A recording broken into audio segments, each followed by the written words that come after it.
आइए देखते हैं कि कंपेजिनेट की क्या हिंदी मीनिंग होती है और कंपेजिनेट के सिनोनिम्स क्या क्या हो सकते हैं। अगर कंपेजिनेट के हिंदी मीनिंग की बात करें तो होता है एकत्र करना या जोड़ना। कंपेजिनेट की क्या हिंदी मीनिंग होती है दोस्तों?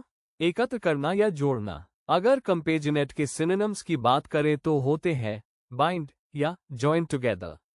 कंपेजिनेट के क्या सिनोनिम्स होते हैं? बाइंड या जॉइन टुगेदर। ए फ्लैट मेरे पास एक एग्जाम्पल है दोस्तों, उस देख लेते हैं। The printer will compaginate the pages into a book.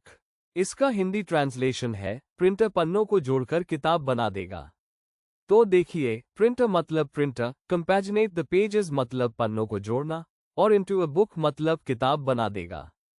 तो इस सेंटेंस में कंपेजिनेट का मतलब है पन्नों को जोड़ना। ये था दोस्तों कंपेजिनेट के बारे में। ऐसे ही डेली यूज वर्ड्स के लिए इस चैनल को सब्सक्राइब करें। धन्यवाद।